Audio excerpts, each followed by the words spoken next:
ketika kita berbicara tentang 25 tahun reformasi, amanat yang harus kita pegang adalah komitmen untuk melihat perubahan yang kecil-kecil ini. Nampaknya pelan-pelan, gradual. Jadi kalau ada yang punya ide untuk mengubah, kita harus hadapi dan kita harus hentikan. Pelan-pelan itu prosesnya. Reformasi dulu mengatakan bahwa masa jabatan presiden 2 tahun. Ketika ada yang punya gagasan untuk memperpanjang, maka kita katakan bahwa kita komit dengan aspirasi reformasi. Jadi, kalau ada petinggi-petinggi negeri ini yang pelan-pelan mencoba menggeserkan, jangan pernah dibiarkan, karena itu seperti menaikkan suhu air bagi sebuah katak. Jangan sampai kita tidak sadar atas penyimpangan yang dilakukan secara pelan-pelan.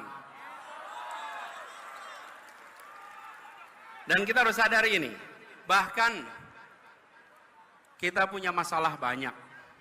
Sebagian masalah itu harus diselesaikan di daerah, sebagian diselesaikan di pusat. Kalau daerah tidak bisa menyelesaikan, maka harus dicari cara agar daerah bisa menyelesaikan. Tapi kalau daerah tidak bisa menyelesaikan, diambil ke pusat dan ujungnya tidak selesai juga, malah menyulitkan masa depan orang-orang di daerah. Kita punya kecenderungan, kalau di daerah tidak jalan, ambil alih ke pusat. Dilakukan sentralisasi. Ingat, Republik ini luasnya luar biasa. Penduduknya tersebar di 6.000 kepulauan. Berikan kepada kita semua kewenangan untuk menyelesaikan, awasi, pastikan tereksekusi. Dengan cara seperti itu, rakyat bisa merasakan pemerintah hadir di seluruh wilayah Indonesia.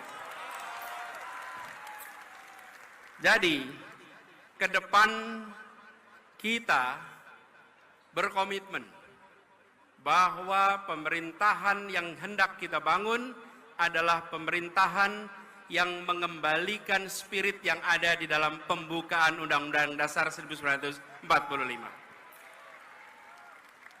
Spirit yang ada di sana adalah bagaimana rakyat mendapatkan kemerdekaan yang sesungguhnya.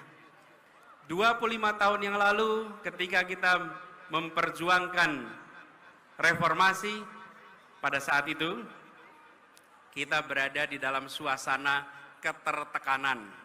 Ekonominya tertekan, kebebasannya tertekan. Hari ini sebagian dari kita merasakan kebebasan yang tertekan. Dulu negara mengatur siapa saja, siapa boleh maju ke caleg, siapa boleh maju ke pilpres, siapa boleh maju wali kota, bupati, semua diatur. Hari ini jangan sampai ada pengaturan siapa yang boleh maju dan siapa yang tidak boleh maju.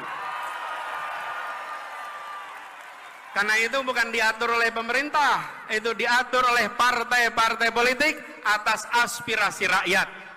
Bila rakyat menginginkan si A menjadi calon, izinkan negara ini memberikan kesempatan kepada mereka untuk memperjuangkannya. Bukan malah negara menghentikan, bukan malah negara melarang. Bahwa negara menjamin kemerdekaan, dan itu yang harus sekarang kita perjuangkan. Jadi kita yang berada di sini adalah kita yang punya aspirasi, dan kita menuntut agar ada kesetaraan kesempatan bagi siapapun di Republik ini.